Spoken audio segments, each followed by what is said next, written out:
Mesdames et messieurs, the greatest festival of our contemporary society, the Olympic Games, is about to begin. This is gonna be close. Oh! They're all completely gassed! They've given it everything on their global bucket! Oh, yeah! Go! Oh! Brilliant, brilliant, brilliant. But that is an Olympic championship. Ready. Hello, fans of Shuklistan, and welcome to another episode of Keep the Flame Alive, the podcast for fans of the Olympics and Paralympics. I am your host, Jill Jaracz, joined as always by my lovely co-host, Alison Brown. Alison, hello, how are you? I feel so unprepared. I didn't clean the house. I didn't make cookies. And we have guests coming over. Very true. But you can quick put the kettle on and they should be fine, right? Absolutely. I do have loose leaf tea. I do have a whole tea ball, so I won't embarrass myself with Lipton bags. If you've brought the tea, you must have known you've got guests from England. You must have known the guests were English for this one. It is the holiday season, and traditionally that is the time for a Christmas special. And in days gone by, on television in this country at least, that would mean an extended version of your favourite show set in the sunshine. Think Victor Meldrew's One Foot in the Algarve and Del and Rodney in Only Fools and Horses, Miami Twice. These are references probably lost on Jill and Alison, I've got to be honest. But I'm Michael. And I'm John. And so what is the Anything But Footy Christmas special? Well, it's called Keep the Anything But Footy Flame Alive. And as we link up with our colleagues stateside and their Olympic and Paralympic podcast, which is called Keep the Flame Alive, it's essentially what we do here in the UK, but with a US twist. Welcome to Jill Jaracz and Alison Brown. Hello. Hello. Well, it is brilliant to link up stateside with you both, and it's fantastic that we are doing this joint production for Christmas this year. And I guess, first of all, we sort of discovered each other online, didn't we? I mean, you're doing exactly what we're doing in the US. What was the reasoning, the thinking behind it? Well, this right around Rio, I'm a freelancer in my day job, and I didn't have anybody to really talk about the Rio Olympics with. And I really missed the water cooler discussion. And Alison and I did not live far away from each other at the time. And she was driving through town and we had dinner. And I said, hey, do you want to start a podcast? And she said yes. And Having no clue. Certainly I listened to podcasts. I just said yes. Jill and I used to work together and we had a great time and we enjoyed working together. And I wasn't working at the time. My daughter was very young. So I said, sure, I've got time. Why not? It seems like a good idea, because when we used to work together was during Salt Lake City, and there was a lot of turning around because we worked in sort of a pool environment saying, did you see this last night? Did you? So the idea was we would just keep that going in a way that neither one of us had at the time. So that's where the love comes from of the Olympics. Well, the love for both of us was childhood. Jill was 84. My first one that I remember is 76. 80, the winter, most clearly because I was living in downstate New York at the time. So to have the Olympics in Lake Placid, New York, in my state was so mind-boggling to think of this world event happening. Of course, it was like 5 or 6 hours away because New York is huge, but it still felt very close. So, Jill, 84, Los Angeles, Yes. is that your, because I Yes. think that's ours as well, isn't it, John? Because I always say, actually, my first memory's Sarajevo, 84, Torval and Dean, I think. And that was kind of the story I told on our very first podcast. So was it definitely Los Angeles for you, Jill? That's the one that really clicks in my mind and hooked me on the games. I knew of 76. My best friend loved Dorothy Hamill and had a Dorothy Hamill doll and had the Dorothy Hamill haircut, as many young girls in the United States had after 1976. But I was a swimmer at the time. That was one of my big activities as a kid. And I just remember being glued to the swimming and Nancy Hogshead and Carrie Steincypher tying for the gold in, I believe it was 100-meter free. That just clinched it for me. That blew my mind that could happen. And how about both of you? John? Well, mine was LA, and it would have been the athletics that I remember. Now, it was the 4x1 relay, because I can then remember going out and playing on the street and running around a bend. So I'd never run around a bend before. I mean, this is like an incredible thing. But of course, 84 was probably, from a British point of view, more Seb Coe, Steve Ovett, the 1,500 metre Steve Cram coming through, and the whole rows around Ovett and Coe and the like. But that passed me by. I was 8, 9 years old at the time. But that is my main memory. And of course, the jetpack, the opening ceremony. Right. Yeah. And I'm a big fan of opening ceremonies, by the way. I definitely remember Torvill and Dean 84 because we had a lodger at home in the winter of 83, 84. So my sister and I were sharing a bedroom. And I can remember we were given permission to have what was a black and white television in the bedroom to watch Torvill and Dean and Bolero. And I don't think I'd ever watched figure skating or a Winter Olympics before that. So that got me hooked. And then obviously, because at that point the Summer Winter Games were in the same year, it was quite a quick turnaround then into Los Angeles. And I recall watching Los Angeles getting up in the morning because obviously with the time difference and we would have had BBC Olympic breakfast would have been what it was called. And I can remember getting up every morning and bringing my quilt downstairs and sitting on the sofa and just watching the LA Olympics happen. And the one name that always comes to my mind is a guy called Malcolm Cooper, who's a shooter, no longer with us, who won a gold medal in Los Angeles. And this just blew my mind that there was shooting in the Olympics. There was synchronized swimming. John knows this. Artistic swimming, as it now is. I've been a fan ever since LA 84. All these bizarre sports, and it just opened up this world. It was an absolute dream to then actually sort of get involved and start seeing some of this stuff for real, I think. And Alison, you mentioned about Montreal. Is that why sometimes you talk about Canada quite a lot in your podcast? You like to mention the Canadians. No, I just like Canadians. No, Montreal, I'm not Canadian, but honestly, and this is going to sound so stereotypical, every Canadian we have ever met has just been lovely to me. So I was 76. I was a little kid gymnast who, would go out in the yard and do cartwheels. So it was Nadia Comaneci who was my hero. So why do I mention Canada? I don't know. They're just so lovely. And I would say the same thing about New Zealand. Every Kiwi we've met has been absolutely lovely. So I do have an affinity for your former colonies. Literally nothing to do with us. Can we just point that out? No. Nothing Not to do with us. personal colonies. No. Exactly. New Zealanders are like the acceptable face of Oceania, though, aren't they? Because otherwise you've just got the Australians and they're, the Australian GB thing going on. They're a bit boastful, aren't they? They don't win, with any sort of class, the Australians, do they? Not when they're taking on Great Britain. Well, New Zealand, we spoke now many years ago to Michael Warren, who's a sports historian, and just New Zealand is so amazing. And the phrase that he used was always punching above their weight. The sports success of that country makes absolutely no sense. They have this tiny little population, and yet percentage-wise, the Silver Ferns are everywhere. So I'm always so amazed by them. So, Jill, we leapt in about when you started the podcast. So it's Rio. So that's how long it's been going for. We got it off the ground in September 2017. Okay. Purposely did it in the run up to Pyeongchang. Yeah. I always get asked this question. Who's the most famous person you've interviewed? Well, famous relative. We got starstruck when we talked with Laura Wilkinson, diver.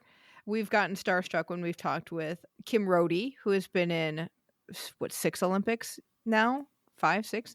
Those kind of people are starstruck to us, but they aren't big names. As a kid swimmer, talking with John Neighbor was a huge deal because when I was a kid, I watched black and white films of him doing strokes so we can analyze how to do strokes better. So who have we talked to that's famous? I'm thinking of who starstruck me was Charlie White, the ice dancing gold medalist, because I'm a big figure skating fan. Ben Ryan, the rugby coach, who now became famous because that book is becoming a movie. So that name will be coming in.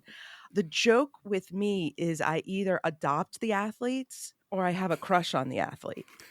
So I'm either going to bring them into my home as my new child. And this has nothing to do with age, because I wanted to adopt Deanna Price, the hammer thrower, because I was just I love her. And yet she's like 15 years younger than me. No, more than 15, but clearly not young enough to be my child. So yeah, it's the ones that get us excited are not necessarily the ones that everybody would recognize, or they're very famous in a niche. Mm. Have you ever wanted to adopt as a child one of our podcast guests, John? Not probably top of my list. I might make them a cup of tea. I might make them a cup of tea at some point, but no. I agree with you that when you do interviews with people, you get some real gems from people. And what I love about what we do is we speak to so many different people and quite a lot behind the scenes. We kind of run a spin-off series called Great British Bosses, who we interview team performances, directors, CEOs. And you get so much insight from those people into the world of sport that however many times, and I don't mean this disrespectfully to any athlete that I've interviewed, but you never get that from an athlete because they're so focused on what they're doing that sometimes you don't really get a story from them or gems from them. But I do find that I really enjoy speaking to people who work behind the scenes. And my total boy fan podcast would be Seb Coe. Literally every time I speak to Seb Coe, I just melt. He could literally just talk Chelsea Football Club to me on a podcast called Anything But Footy, and I would still be happy. I just let him do it because he's just Seb Coe. Okay, so I have a question about Seb Coe. Does he make you call him Lord Coe, or is he just Seb? Seb. That's what I heard. You always say, I mean, we did a podcast with Seb Coe relatively recently for the 10th anniversary of London 2012. It was for the London Legacy Development Corporation and a podcast they do called My London Legacy. And he was in Monaco, I think, in his office at World Athletics.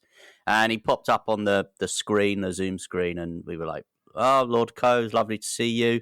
And he basically just sort of wry smiled and went, I think we know each other well enough by now that Seb will do. And he's like that. He was I was at the Commonwealth Games covering that for radio this summer. I know probably not an event that your listeners stateside will be overly familiar with, the Commonwealth Games. Oh, Canada. Don't even start with that. We had whole discussions about the Commonwealth Games. A lot of our listeners and on the Facebook group, it was hot. It was hot. So he came and I was at the stadium and we were just sat in the press seats, and he just came and spent a couple of hours just, chatting to the various writers and journalists and people that he knew. And he just came and sat down and just, wanted to chat about the athletics. I think first and foremost, he's just a track fan, and he just wanted to talk to like-minded people about what was happening on the track, I think. So no, he never insists on Lord Coe. But I would suggest that he's probably the reason we do Anything But Footy. And for people in the United States listening, they're probably thinking, why are we called Anything But Footy? Our footy, of course, we are talking about soccer. And when we started in our podcast in 2019, we looked and just thought it's saturated with, English Premier League soccer podcasts. Or NFL. NFL or NFL, podcast, and it's just soccer just dominates the landscape in this country so much. And we were like, there has to be an outlet for all these other guys, Olympians and Paralympians, that has to be an outlet that champions those guys. So that's why we kind of tongue-in-cheek started it as Anything But Footy. But the name has stuck and the athletes love it. And when we're at events and we've got these Anything But Footy blue microphones, they all want their pictures with it, don't they? And we're talking like gold medalists here. We were at an event for celebrating 25 years of national lottery funding, which is what funds, obviously, the elite sports system in the UK. And we had all these like multiple gold medalists there, and they just wanted their picture with that microphone. It was bizarre. It was really good. And then it was obviously a bit weird because Team GB put a soccer team, a football team, a women's team into the Olympics. So I had to go to the team announcement and have the press team go, this is Michael from Anything But Footy. Now speak to this football player. Have you had those moments where people have fanned over you and you're just so confused by it? I can safely say no. No, I don't think so. I think the athletes like the brand, they like the platform. And to go right back to the beginning, obviously you guys said you worked together. John and I used to be rivals, rival radio stations, rival networks.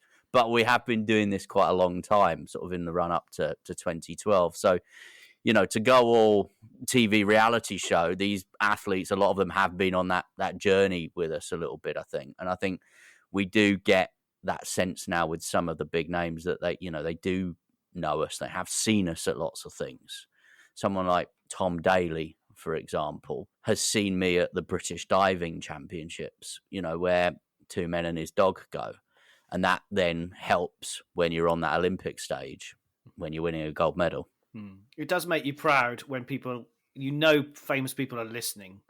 We do have some amazing athletes who listen to our podcast, and that does make you feel quite proud that you do know that they listen and they are Olympic champions, and they're sitting there at home with their medals around their neck listening to our podcast. No, they don't do that, but you know, full kit. That's exactly how we picture them too. Yeah, yeah, exactly. The big question, Jill, I really want to know, and Alison, is from a worldwide perspective, because we've spent the last 10 years, and we've made a podcast series this year, looking back 10 years of London 2012. What do people around the world think of London 2012? You see, that's hard because London 2012 is very special to me because that was really the first one I shared with my daughter. She would have been 9 at the time. So that's the first one that we sat down and watched together. And she was a big fan of Missy Franklin because Missy Franklin was only, I think, 17 and wonderful. And she had really big feet. And Missy talked about her big feet. And Sarah was at that age where your feet grow first. And like so many kids do, they admire somebody who has succeeded because of the fault that they see. So Sarah felt bad about her really big feet. And here's Missy Franklin saying, my big feet make me a better swimmer. So London is very special to me. I think London actually is seen as quite successful, especially the Paralympics of London. I know that was a big turning point in the UK. I think that was a big turning point worldwide for the Summer Paralympics because it got a lot of coverage here. I think that was the first time many, many Americans even saw Paralympic competition. And for Summer Olympics, I mean, you're coming off of Beijing, which was very foreign in a way. I mean, it was a coming out for Beijing as a city and China as a nation, kind of in the global spectrum. You're off of, and before that was Athens, which was nice to have the games back in its ancestral homeland, but not a very good games economically. And we all knew that. But London was just like, especially for people that we know and some of our listeners who have gone, it's just like the games are back on English speaking soil and London, we can figure it out. We're going. And that's kind of what I feel like happened with a lot of people. They liked London just because it felt familiar in a way. And then London, and as I have done research on London here and there over the years, just the amount of effort they put into making these games fabulous. It was packed. People were excited. Volunteers were everywhere. They did some really innovative things. There's always going to be a fight over whether or not the revitalization efforts are successful. But I think from what we understand, that these games transformed an area of the city that really needed some help. Yeah, absolutely. I mean, the phrase that is used is that an entire new neighbourhood was created at Queen Elizabeth Olympic Park. And it's quite apt, I think, this year that it was called Queen Elizabeth Olympic Park, to be honest. And, you know, the venues are there, you know, they're still in use. And the aquatic centre, you can go down there on a Tuesday morning and they've got inflatables in there and it's like your local swimming pool. And John and I have been in there and interviewed families that use it as their local facility because they live in East London. The Copper Box, which is where the handball was in 2012, is a multi-use venue now. You've got a netball team, the London Pulse netball team. You've got a basketball team that operate out of there. We've just had Rugby League World Cup matches there as well. The main stadium is the home of West Ham United Football Club in the English Premier League and is used for concerts. It's got Major League Baseball coming there. Obviously, still there's that athletics legacy around that stadium as well. The Velodrome is very much in use and obviously was the Commonwealth Games venue as well. But as well as that, all that other infrastructure has created this environment where you've got universities moving in, you've got museums coming there. So Victoria and Albert Museum building a second sort of base now in East London. And it's completely transformed. East London was not a place you would ordinarily choose to have gone to from 2000 and before 2005 when that bid was won. The famous thing that John and I talk about is the pile of rotting fridges. That's the Sebco story, isn't it, John? Yeah, he would always say there was a pile of rotting fridges and canals and rivers around there that needed, the whole soil needed transforming. And it is an amazing place. And I think what I'm really interested in is that Paris don't seem to be doing it the same way. So Paris is obviously coming up next year, effectively, year after next. What about LA? Are they looking at a park? Or is it going to be more heritage buildings that are already there? What could you tell us about LA? Because I'm quite excited about it. Yeah, so what we know so far about LA is the existing venues. They're really pushing to very much use as much existing infrastructure, the LA Coliseum being the cornerstone for the game, so that we're not spending millions and literally billions of dollars on building white elephants. I would agree with that. That's really the push to show that you can have a cost-effective games. And I feel like throughout history, LA has been the city that shows the world how to do it, whether or not the rest of the world appreciates that or likes how Americans do it. LA saved the movement. I mean, maybe that's going a stretch too far, but LA was very instrumental to the movement in 1984 because nobody wanted to bid anymore. So they had a games that was very successful and raised money. Now we're going to have a games where they're really not going to spend a whole lot of money on infrastructure.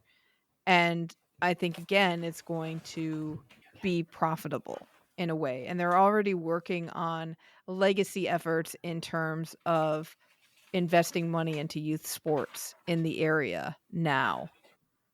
LA 84 has a legacy organization called LA 84, and some of that is preserving some history, and they have a lot of documentation that's helpful for research, but they also have a youth sports element to it and really have invested a lot of money into youth sports in the area. It's interesting, isn't it? I think in the future of hosting games now, with that cost in mind and the size of the games, that, you know, London's done it 3 times, Paris will be a 3rd time host, then LA will be a 3rd time host.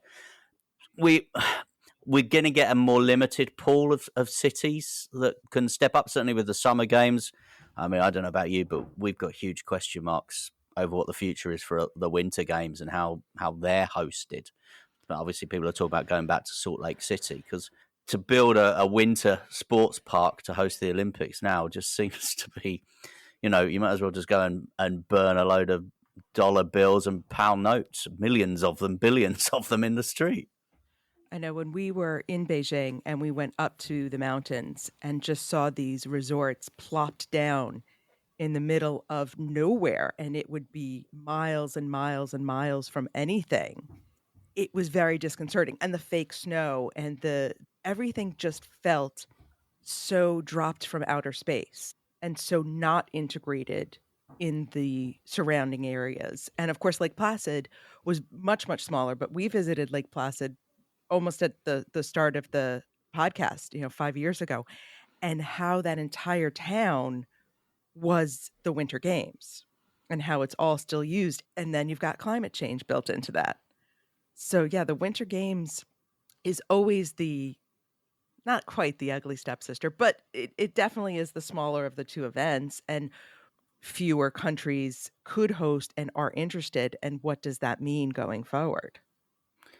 Of course, I should mention when London bid for 2012, didn't it beat New York? Wasn't New York one of the bidding cities for London? It was. Sorry. It's okay. Have you forgiven us? I have forgiven you because honestly, I had participated in a couple of the New York 2012 events, to getting excitement. And New Yorkers were exactly as you wanted to be. So they would come up to us as volunteers and say things like, well, where am I going to park with all these people here? And how do you expect all these foreigners to come here? I'm like, I am so glad New York didn't get it. And I adore my closest big city. But man, we could not have done it as well as London. No doubt. And I just want to ask a question, obviously, and I know it's obviously pre your podcast, but Atlanta in '96, the Centennial Games, in this country is viewed appallingly. Now, I know that's because we were rubbish. We know. It was because we were it was, and it was our worst ever Olympics, ultimately. It was one gold medal for Great Britain. And it changed sport in this country because after that, they went, we can never be this bad on an Olympic stage again. And that's when all the funding and everything else came in. But I'm just interested in, and this touches on our experiences in Rio as well. Is the problem just a little bit the narrative that is fed to the public is if a journalist's coach doesn't turn up at the right time of a morning and he's 20 minutes late for the rowing, or the sandwiches are not quite up to standard in the media centre, that clouds the view. And I felt that in Rio a lot. I felt with the spectrum of wealth in Rio, from abject poverty to very wealthy people, I felt a little bit ashamed to think I'm moaning about a free bus service or the fact that there's not much coffee on today.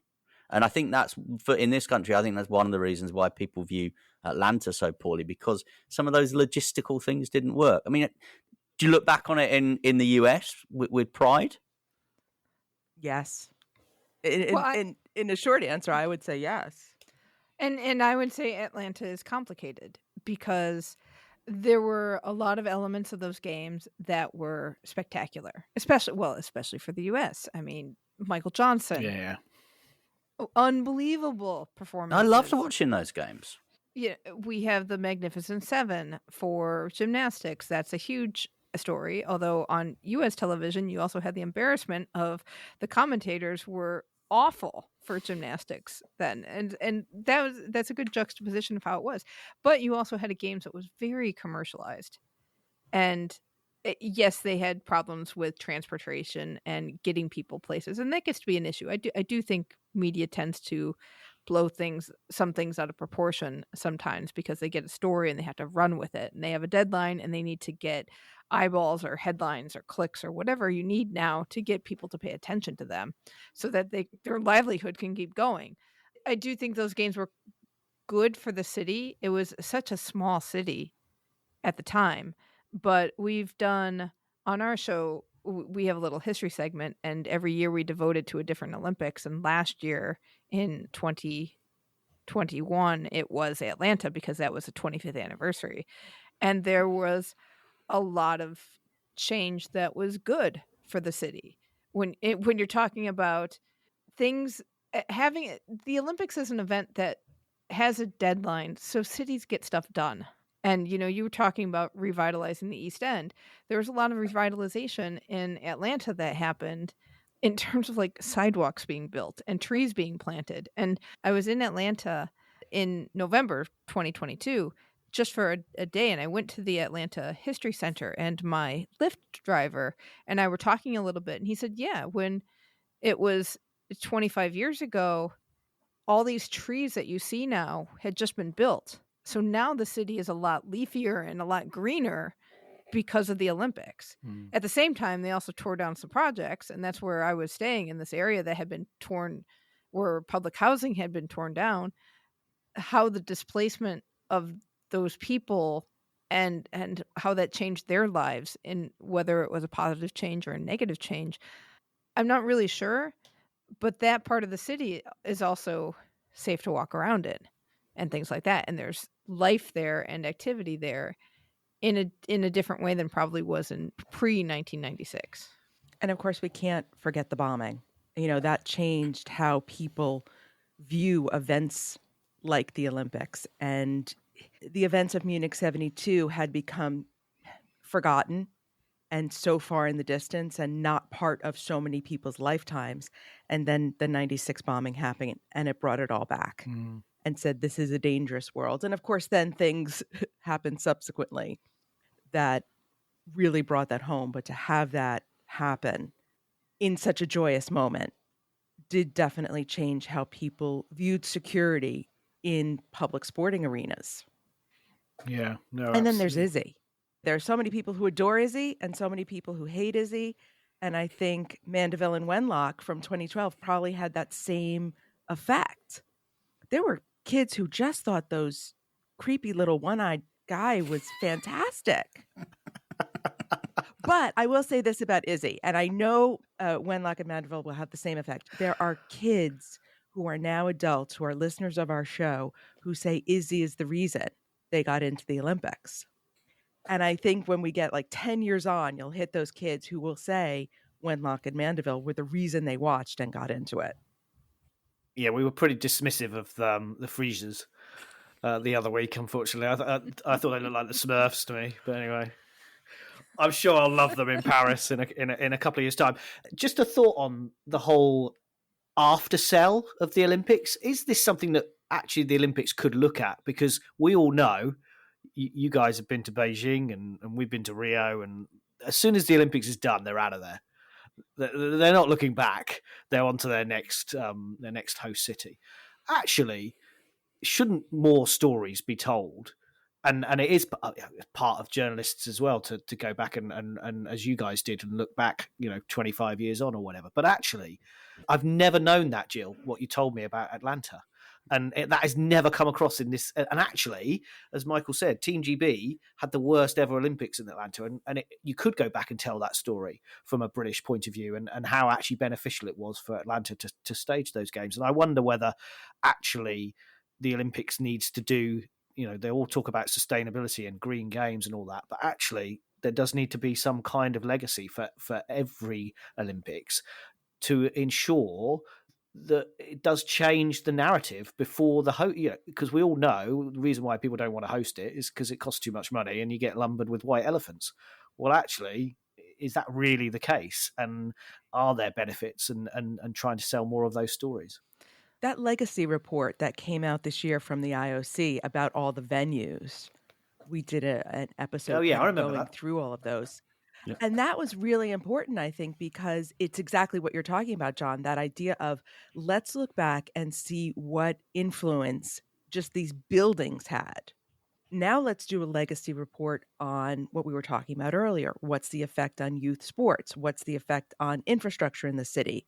What other influences have come to play? I think Tokyo is actually doing a really good job in this because they had that 1 year after event. Remember, we just hosted the Olympics last year. Look at all these cool things we're still doing. I thought that was brilliant.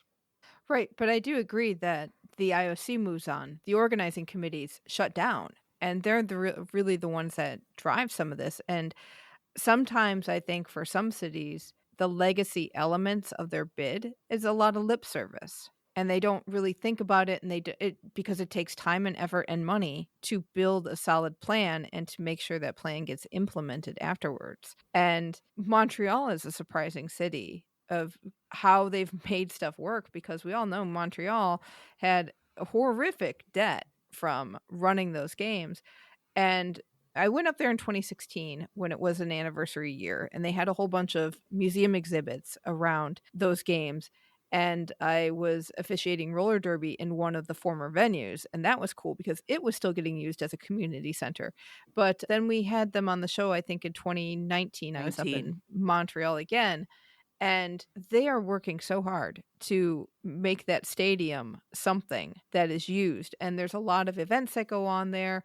They have movie shoots in there as well. They can use it as sets for different things. The pool is just like the pool in London. It's a community pool. It's fabulous. They have athletic centers. They're really trying to make something happen because they know that it's a really expensive endeavor. And I do think cities try, and we just don't get to see a lot of that. What I noticed in about the 5 minutes I watched of the figure skating Grand Prix this weekend, it was in the Torino venue for the figure skating. That was great. I was going to say, see, Canadians, fabulous. Where would you love the Olympics to go? If you could plonk an Olympics in a city, a region, where would you like it to be? Stockholm. Why? I have been pounding the Stockholm drum since they lost the bid to Milan. That bid was so good, so well thought out, so controlled. Not a lot of room for messing about, for lack of a better phrase. But it just was such a fantastic bid. And we are having so much trouble finding proper host cities for the Winter Olympics. And how more appropriate could it be than being in Stockholm? And then with that sliding track over in Latvia and making it an international bid, just looked so brilliant to me. And I was very disappointed. And I get more disappointed the closer we get to Milan and the more problems come up. And now we're having all this trouble with 2030. The Canadian bid has fallen apart. Nobody really wants to put it again in the United States. Sapporo's having trouble. And I'm just begging Stockholm to, ask us out again and see if they'd be willing to give us another chance. Well, I'm just right. Go on then, Jill. A summer venue. Where would you like it? A summer venue? We've had a dream winter venue. Right. I know. This is hard because there's part of me that wants, you hear India wants it, Jakarta wants it, and you kind of wonder, can those cities really make it happen? And there's part of me that's hopeful. I mean, I appreciated Rio 2016 in one element. I think there were a lot of factors against the execution of Rio, namely, governments that like bribes and things like that, and lack of budgeting and what have you. And that's going against where I lived in Chicago at the time, and we famously lost to Rio, and Chicago would have been a fabulous host city. I would still love to see the games in Chicago. I don't think they do it now, but I think they would be a great city. But I do wonder about the legacy of spreading the Olympics out. I wonder we're now getting close to 10 years past the World Cup in South Africa. Would South Africa be able to host an Olympics? Well, of course. I don't know. It would be nice to see. Of course, Durban. They should have been hosting the Commonwealth Games this year. Yeah. And they pulled out, which is why Birmingham stood up for it. So I agree. I think South Africa would be an amazing place for the Olympics. I'm definitely not thinking Qatar. It's like, avoid that at all costs. Don't know why you want to go do that. But I've written down Stockholm, Atlanta, Montreal, holiday destinations for the Cushing family. We need to go and visit these places. You've literally sold these places for me. I thought you meant you and me. I thought we were going on holiday. Taking your wife and child on holiday. How disappointing. And why we're looking to the future, I mean, what's your views on the sport programme? Are there sports that you would cut, winter or summer? Are there sports that you'd like, do we want to get NFL in there? No. Anything but footy. No. Anything but footy. Well, I thought it was very interesting because you both spoke to Sky Brown, the skateboarder. Skateboarder, thank you. I was about to say figure skater, and I'm like, no, that's the wrong skate. The skateboarder. And we were both troubled in Tokyo with how young all those skateboarders were. And was the sport ready? If your top athletes are 16 and under, is the sport really ready to be on the Olympic stage? I mean, she is a very sweet kid. And I loved that interview because you were very gentle with her. She's 13. Yeah. I mean, talk about adopting a child. I mean, she really is in almost grandchild territory for me at this point. I mean, she's so young. And so that's a sport I question, just because was it ready for this kind of stage? Interesting on Sky, because John mentioned earlier we do the spin-off Great British Bosses. So when skateboarding got that nod, if you like, we went and interviewed the chief executive of Skateboard GB, a guy called James Hope Gill, who lives not too far from me. And literally Skateboard GB was him in his bedroom. That was it. It's now, because of that medal, an organisation that employs about 18 people, as I understand it. So because the medal triggers the funding, and so that's why it's been able to. So I go down, I see James, it's pre-pandemic, so we're doing it in person, and I say, why is Sky Brown representing Great Britain? Why not the US? Why not Japan? And if I could just put something back to you, Alison, on what you said there, on that idea of being so young and welfare. What James Hope Gill said to me was that what Great Britain said to Sky Brown was, just carry on doing what you're doing. Carry on going and doing your competitions that you want to do your appearances that you want to do. We're not going to put you on a program. And what the States were saying, what Japan was saying was, you come here, you're on a program, we're going to start weighing you every day, which you don't want to be doing with a 13-year-old girl as a father of girls that are 12 and 10. You don't want to start that kind of activity, behaviours with them, do you? So what Great Britain said was, we will support you to get you to the qualification and we will help fund that and we'll give you the vest. But beyond that, we just want you and your parents to carry on doing what you're doing. And the States and Japan were like, no, you need to come and be part of the program. We need to see you. We need to have you here. We need to be doing debriefs and all the rest of it. So I do take your point totally, but I think the approach that they took with Sky in this country was as good as it probably could be. And I think, as I understand it, it was the parents' choice. Oh, I absolutely am thrilled that she was Team GB, because on Team USA, she would have been plastered on cereal boxes. She would have been forced into commercials. She would have been a poster child. And I'm impressed with how protected she was by the British team. It was smart. I mean, she's a child. She's still a child.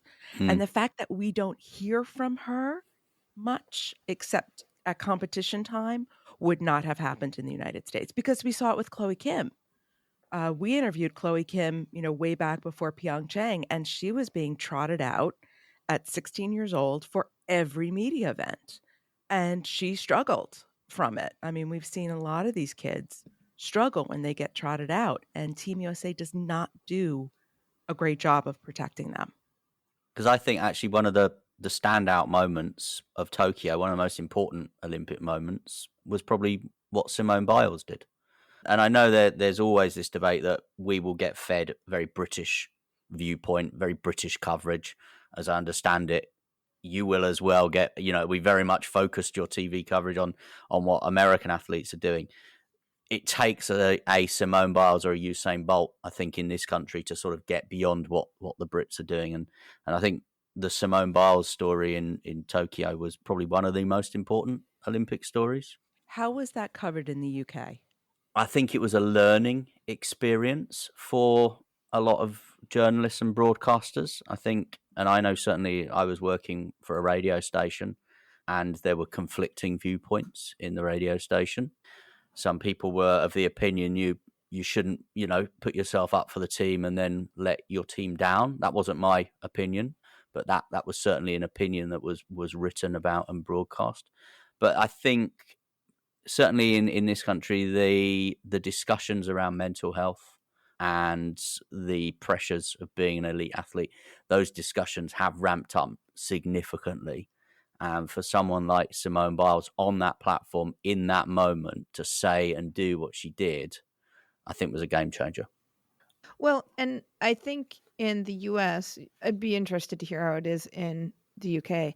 We put so much pressure on children to be professionals at almost every level. There's so many children in travel team sports, and a lot of it is with the hopes of getting college scholarships because college is so expensive.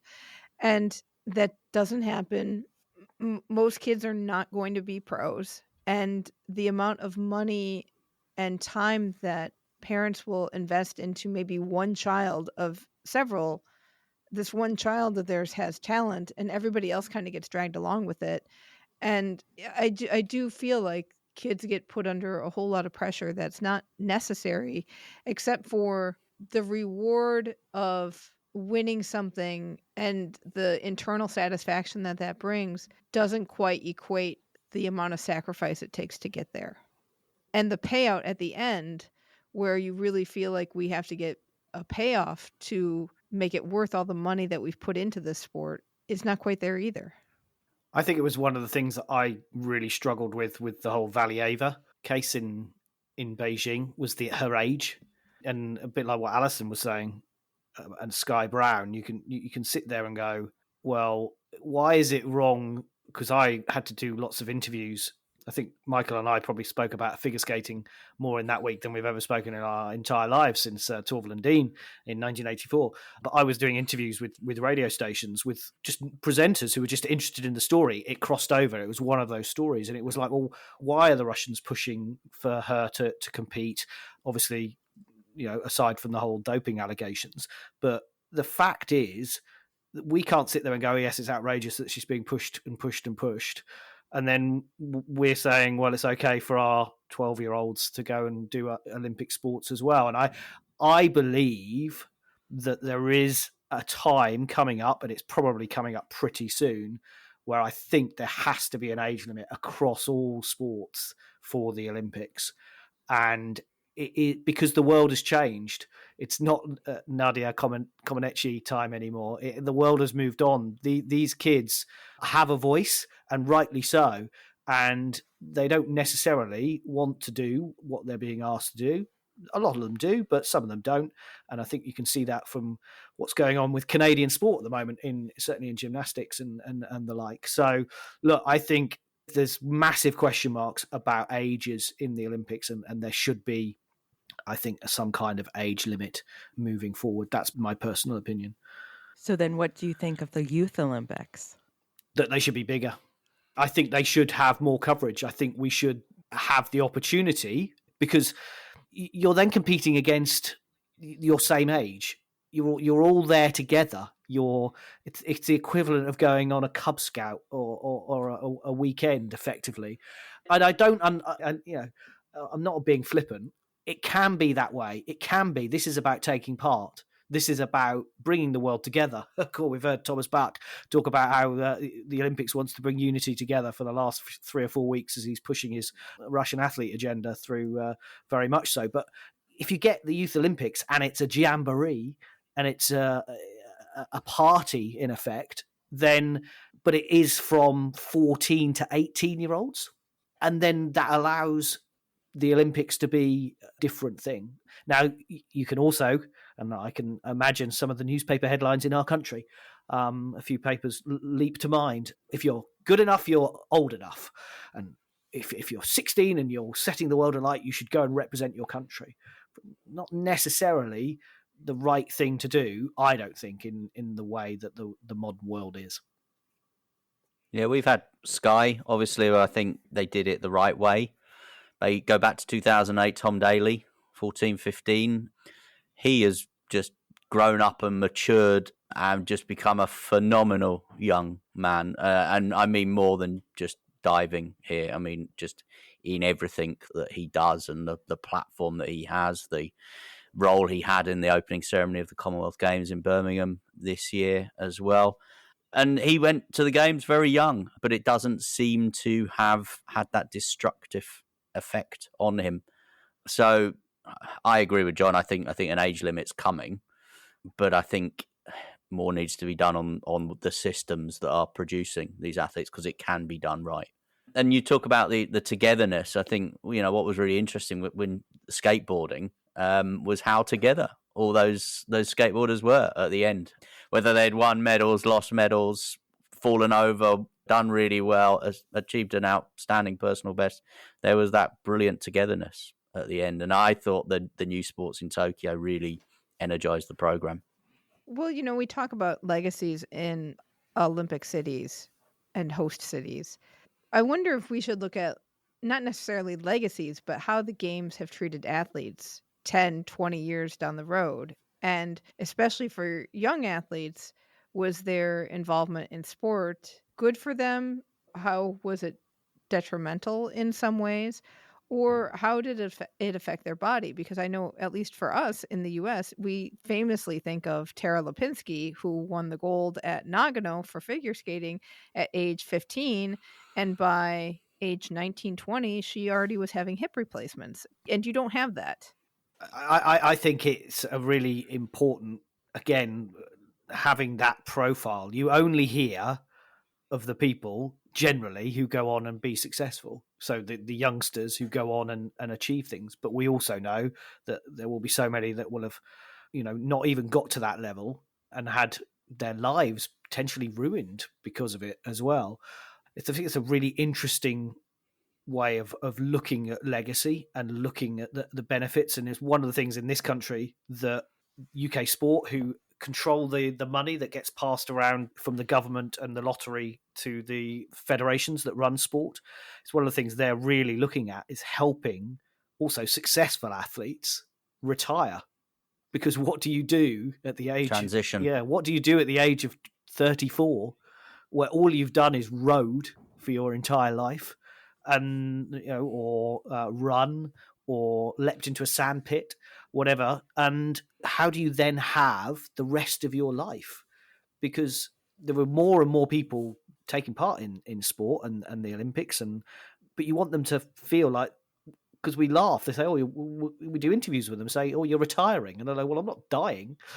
They've got the rest of their lives to lead, but we say they're retiring from sport at the age of 24. Lots of swimmers do it. So it's something that they're really working on in this country is helping them have another part of their career rather than, well, when we stop, it's the end. I think you've hit something really important, Jill. A more athlete-focused approach to it. Yeah, we can talk all we like about arenas and parks and all the rest of it, but until you just said that out loud, I hadn't really thought about legacy in that way. And I think you should be sticking that in an email to thomas.bach@ioc.org or whatever, because I think it is it's just how athletes transition out of elite sport at whatever level, whether they've won 17 gold medals or whether they finished 23 out of 24 or whatever it is. There has to be more done around welfare. We'll aim to sort of bring it to a conclusion then by looking ahead a little bit. Who are our stateside athletes that we should be, and our Canadians, Alison, that we should be looking out for then next year in Paris? Well, we have our own country in our show called Shukflistan, made up of our guests. So we don't just talk to American athletes. We have our Shukflistanis. So I will say two that are American that we had chatted with that'll be back are Maggie Shea and Stephanie Roble, who are sailors, both coming back from injuries and various health issues and looking really, really great right now. I do not have any Canadians that I can talk about, nor New Zealanders, but that's what we'll be working on over the next year, I think, to get some more people for Paris 2024. John, who's you one to watch from a Team GB point of view? I've got a name written down if you... I think we're going through a huge transition. We talked about this a minute ago, and I think there's a lot of our big name athletes who will be there, a la Max Whitlock in gymnastics and probably Tom Daley in diving, but they're all kind of, again, ending their careers. They're kind of coming to the end of their careers. And they're obviously the obvious ones. Laura Kenny, I think, has said this week that Paris is her last Olympics and she won't be coming back on the cycling. But I've stuck with cycling and I highlighted him at Tokyo, and I think he's going to become probably the best cyclist in the world, and that's Tom Pidcock. Which is the name I have written on my piece of paper there, as if we were in some kind of David Copperfield, Darren Brown mind-bending show. We've done this too long. I knew the name that you were coming up with, and I'd written it down a while back. Yeah, he can do road cycling. He's the mountain bike Olympic champion. He's going to come back and defend that in Paris. He does cycling cross. He's a world champion at that. So he is incredible. And he's a local lad to where Michael is from or near from. And he's just a really, really nice guy. And these are the people why we started our podcast. We should just talk about these people because nobody else talks about them until they have become these mega superstars in Team GB land. So should we do this again over a coffee and a croissant on the Champs-Élysées in person? Absolutely. Definitely. It is a date, as it were, for our two podcasts. It's been brilliant speaking to you both, I've got to say. Absolutely fantastic. As you know, we're big fans of your podcast. We love what you're doing, and we really enjoy listening to them whenever they are out. And yeah, thank you so much for being part of the Christmas special. And likewise, thank you so much for coming on. We had a lot of fun listening to the Commonwealth coverage. Good. I'm glad we worked hard at it, and we're glad that the Commonwealth Games is resonating in the US. You had a giant bull. How could the Americans not love that? Well, on the question of where I would love to see the Olympics, Birmingham would be a play. If it was to come back to the UK, I think Glasgow in Scotland or a Glasgow-Edinburgh bid would be good. I think Birmingham, a city that both John and I have lived in the past, would be fantastic as well. So you come to Birmingham for the games. We'll go to New York or Chicago. Atlanta. I'm off to Atlanta and Montreal. Atlanta. And we'll look forward to being royally entertained by you both. All right, excellent. That will do it for this week. Let us know if you listen to and love Anything But Footy. And if you're new to our show, here's how to get in touch with us. You can email us at flamealivepod@gmail.com. Call or text us at 208-352-6348. That's 208-FLAME-IT. Our social handle is @FlameAlivePod. And be sure to join the Keep the Flame Alive podcast group on Facebook. And we've got all of that and more at flamealivepod.com. Thank you so much, Michael and John, for coming on the show. It's been so much fun. Happy holidays to you. A great 2023 as well. And thank you, listeners, so much for listening. And until next time, keep the flame alive.